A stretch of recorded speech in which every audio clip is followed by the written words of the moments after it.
নমস্কার বন্ধুরা, তেল ঝাল মশলার ইনপুটে আরও একবার স্বাগত।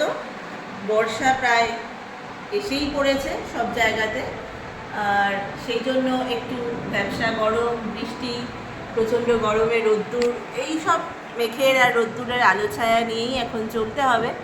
প্রচণ্ড গরম, ভ্যাবসা গরম, দেখতেই পাচ্ছ কুলকুল করে ঘামছি, একদম চিপচিপে ঘাম যাকে বলে। তো তার মধ্যেই যাই হোক, এই সময় কিন্তু অফিস থেকে ফিরেই হোক কি ছুটির দিনে সন্ধেবেলাই হোক, টুকটাক কিন্তু চায়ের সঙ্গে একটু কিছু খেতে ইচ্ছা করে, সবারই ইচ্ছা করে। তো রাস্তা থেকে সব কিছু কিনে আজকালকার দিনে অ্যাভেলেবেল, সেটা তো আমরা প্রত্যেকেই জানি। তাও যদি একটু বাড়ির ছোঁয়া পাওয়া যায়, সেখানে যেন মনে হয় অনেকটা ভালোবাসা, অনেকটা আন্তরিকতা জুড়ে থাকে সেই খাবারটির সঙ্গে। তাই সকলের কথা মাথায় রেখে,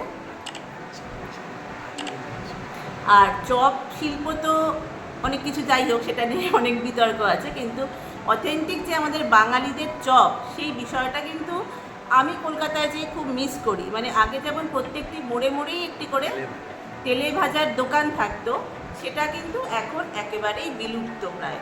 আর যে একটি দুটি বেঁচে আছে, খেলে তো শিওর শট পেট খারাপ বা স্টমাক আপসেট।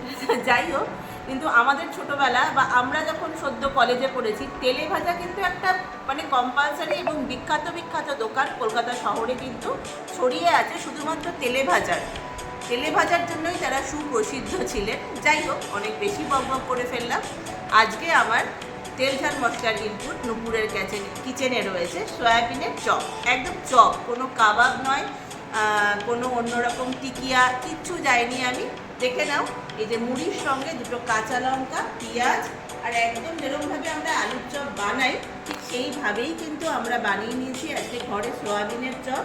তোমাদের আমি ভেঙে দেখিয়েও দিচ্ছি, দেখো ভেতরের টেক্সচারটা এত সুন্দর। স্বাদ তো আর তোমাদের সঙ্গে ভাগ করতে পারবো না, কিন্তু টেক্সচারটা, ভেতরটা শেয়ার করে অল্প দেখিয়েই দিলাম কেমন হয়েছে। খুব সহজ রেসিপি, ইচ্ছে করলেই তোমরা এটা ছুটির দিনে হোক, যে কোনো দিনে তোমাদের খুব পছন্দের ছোটোবেলার বন্ধু বান্ধব এলে কিন্তু এই রেসিপিটি বানিয়ে খাওয়াতে পারো।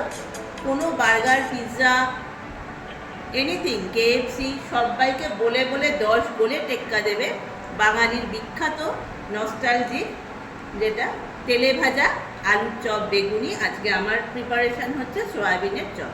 তাহলে চলো দেখে নেওয়া যাক আমার কিচেনে কেমনভাবে আমরা বানিয়েছি আজকের এই সয়াবিনের চপ। বন্ধুরা দেখতে পাচ্ছ, নিয়ে নিয়েছি ওই 20-22টা মতো সয়া বড়ি।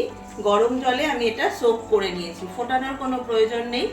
আর রয়েছে এখানে জিরের গুঁড়ো, একটু আদা কুচি, দুটো পেঁয়াজ কুচি, কাঁচা লঙ্কা কুচি, আর দেখতে পাচ্ছ রয়েছে এখানে তীখা লাল লঙ্কা, নুন, আর বেসনের একটা প্যাকেট।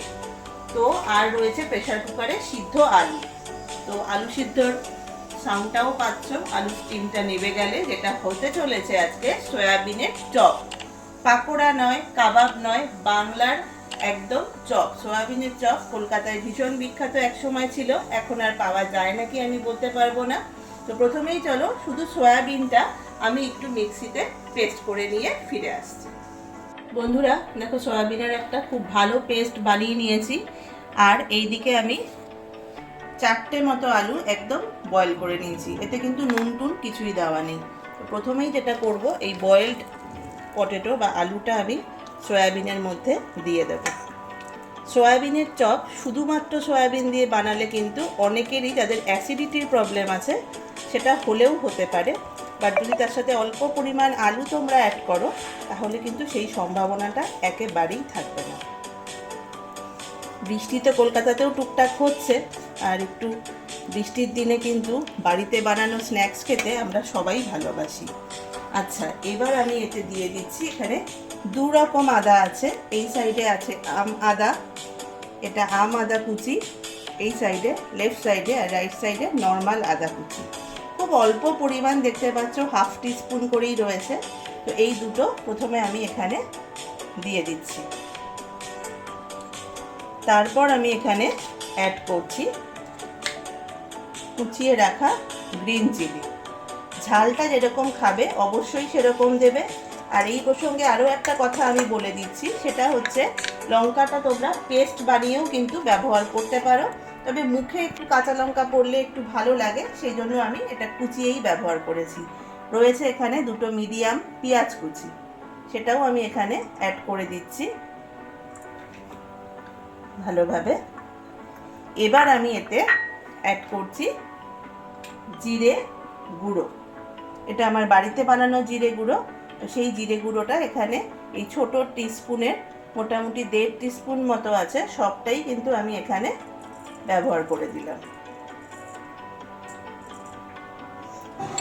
এবার আমি এখানে দেব একটুখানি ঝাল লঙ্কার গুঁড়ো, খুব সামান্য, যেহেতু আমি অনেকটা কাঁচা লঙ্কা ব্যবহার করেছি সেই জন্য গুঁড়ো লঙ্কার ব্যবহারটা কিন্তু খুব কমই করতে হবে। দেখো আমি খুব সামান্য এখানে দিয়ে দিলাম রেড চিলি পাউডার।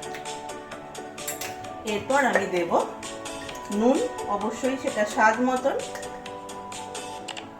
নুনটা তবে খুব বেশি দেবে না। সয়াবিনটা যখন আমি এখানে গরম জলে দিয়েছিলাম তখন ওখানে আমি একদম 1/4 টিস্পুন কিন্তু ব্যবহার করেছিলাম।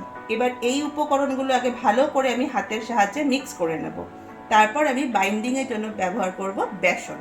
চলো তাহলে এটা ভালো করে মিক্স করে আমি ফিরে আসছি তোমাদের কাছে। আজকের রেসিপি সয়াবিনের চপ। বন্ধুরা, বেসন নিয়ে নিয়েছি আমরা।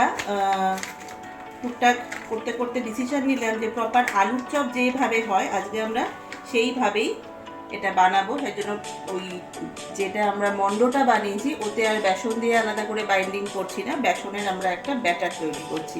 দিয়ে দিচ্ছি আমরা একটু সন্দক লবণ, পিঞ্চ অফ সন্দক লবণ, কারণ বেশি দিলে কিন্তু এটার আবার একটু সল্টের পরিমাণটা বেশি, একটু বেশি নোনতা। এবার আমরা দিয়ে দিচ্ছি এতে একটুখানি অল্পখানি ঝাল গুঁড়ো লঙ্কা, খুবই কম, দেখে নিন, 1/4, জাস্ট একটু টেস্টের জন্য। এবার আমরা ব্যবহার করছি এখানে কুকিং সোডা। কুকিং সোডা কিন্তু যে কোনো চপ বানানোর ক্ষেত্রে একদম কম্পালসারি।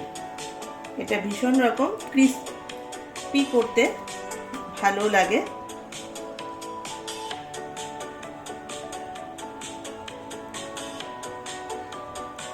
এবার আমরা দেব নর্মাল রেগুলার সল্ট, এইটুখানি দিয়ে, যেহেতু আমরা সন্দক লবণ ব্যবহার করেছি সেই জন্য আমরা কিন্তু এমনি নর্মাল রেগুলার সল্টটাও খুব কম ব্যবহার করেছি। আরও একটা উপকরণ আমরা এই মন্ডটায় ব্যবহার করেছি, তখন বলা হয়নি, সেটা হচ্ছে ম্যাগির ম্যাজিক মশলা। এক পিস আমরা ওই যে মন্ডটা বানিয়েছি তাতে দিয়েছি। এই যে এটা রেডি হয়ে গেছে একদম। এইবার আমরা আপনাদের এই বেসনটা ভালো করে দেখিয়ে নিচ্ছি, হাতের সাহায্যে আগে ভালো করে মিক্স করছি আমরা। যে শুকনো ইনগ্রিডিয়েন্টসগুলো আমরা ব্যবহার করলাম সেটা আগে শুকনো হাতে ভালো করে মিক্স করে নিতে হবে, তারপর আমরা অল্প অল্প জল দিয়ে ব্যাটারটা তৈরি করব। বন্ধুরা দেখো, চপ ভাজা কিন্তু একদম আলুর চপের মতো ব্যাটারে ডুবিয়ে শুরু করে দিয়েছি আমরা। আর এই বিষয়টা কিন্তু খুব এক্সপার্ট আমার বাড়ির কর্তাটি, আমার থেকেও অনেক অনেক গুণ, 1000 গুণ সে ভালো করে চপ। সিঙ্গারার ভিডিওটা সত্যিই ভেবেছিলাম দেব, কিন্তু এই বছর নানান ডামাডোলে এই বছর আর আমার সিঙ্গারা বানানোই হয়নি। শীতকালে বেগুনি যে কোনো বাঙালি ভাজাভুজিতে কিন্তু উনি এক্সপার্ট। তো এরকমভাবে একটা একটা করে চপ এবার আমরা উল্টে দেব, টুকটুক করে ভেজে ফিরে আসছি তোমাদের কাছে। বন্ধুরা দেখো কি সুন্দর কালার এসেছে। কেউ কি বলবে এটা কলকাতার তেলে ভাজা না নুপুরের কিচেনের তেলে ভাজা? এক্স্যাক্ট কিন্তু দেখতে হয়েছে সেই কলকাতা স্ট্রিট ফুডের মতো সয়াবিনের চপ। এরকমভাবেই মোটামুটি কয়েকটা চপ ভেজে নিয়ে তারপর তোমাদের সঙ্গে প্লেটিং করে দেখাচ্ছি। আর কড়াইটাই দেখো ঠিক কলকাতায় যেরকম ভাজে একটা লোহার কড়াই নিয়ে সেইটা। তাহলে চলো বাকি চপগুলো ঝটপট ভেজে নিয়ে টপাটপ করে ফিরে আসছি। দেখো এখানে মাত্র 4টে ভাজা হয়েছে, 4টে যে কি বাঙালির মন ভরে। চলো তাহলে বাকিটা ঝপাঝপ ভেজে ফিরে আসছি তোমাদের কাছে। বন্ধুরা দেখো চপ বানানো কমপ্লিট। বাঙালির তেলে ভাজা মানে একটা বাঙালি আর তেলে ভাজা এটা যেন অঙ্গাঙ্গিভাবে জড়িত। কোনোভাবেই কিন্তু সেটাকে আজকের এত এক্স জেনারেশন বলো জেড জেনারেশন বলো আমরা কিন্তু অস্বীকার করতে পারি না। আমাদের ছোটবেলায় একটু বিলাসিতা মানেই ছিল তেলে ভাজা। একটু পাড়ার মোড়ের দোকান থেকে সোয়াবিনের চপ, আলুর চপ, কি ফুলুরি, কি বেগুনি, এই দিয়ে একটু মায়েরা মুড়ি মেখে দিতেন, তাই কিন্তু আমাদের কাছে ছিল অমৃত সমান। তো সেই সব চিন্তাধারা মাথায় থেকেই মাঝে মাঝে কুটকুট করে কামড়ায়, তাই কিন্তু তোমাদের সঙ্গে বানিয়ে ফেললাম ফাইনালি সয়াবিনের চপ। এতক্ষণ তোমরা সাথে ছিলে, ফাইনালটা আমি তোমাদের দেখালাম। আর দেখে নাও, একটা চপ আমি ভেঙেওছি, কি সুন্দর ভালো হয়েছে। স্বাদটা তো আর এখান থেকে এত দূর থেকে ভাগ করা সম্ভব নয়। অবশ্যই একবার সবাই চেষ্টা করো, খুব সিম্পল, মিনিমাম ইনগ্রিডিয়েন্টস। আর আমি সবসময় চেষ্টা করি মিনিমাম উপকরণ বা ইনগ্রিডিয়েন্টস এবং খুব কম সময়, যাতে সকলেই বানাতে পারে, যারা ওয়ার্কিং, যারা হোম মেকার, যারা কলেজ স্টুডেন্ট, এভরিবডি এটা তৈরি করতে পারবে। তার জন্য খুব মিনিমাম ইনগ্রিডিয়েন্টস এবং মিনিমাম টাইম ম্যানেজমেন্টটা আজকের দিনে বড্ড প্রয়োজন। সকলেই আমরা ছুটছি বিভিন্ন ব্যস্ততায়, তার মধ্যে কিন্তু বাঙালির এই তেলে ভাজা নস্টালজিয়াটা নাইবা হারিয়ে ফেললাম। ফিরিয়ে আনি না আমাদের ছোটোবেলাটা। আমাদের নেক্সট জেনারেশন দেখুক যে বার্গার পিৎজার থেকে অনেক সুস্বাদু খেতে বাঙালির এই তেলে ভাজা।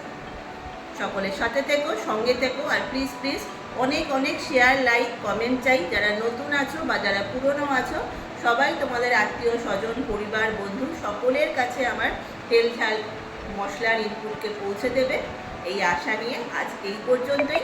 খুব শিগগিরই ফিরে আসবো আবার কোনো নতুন রান্নার রেসিপি বা কোনো ঘুরে বেড়ানোর আসামের আনাচে কানাচে বা বিভিন্ন জায়গার ছোট ছোট ব্লগ নিয়ে।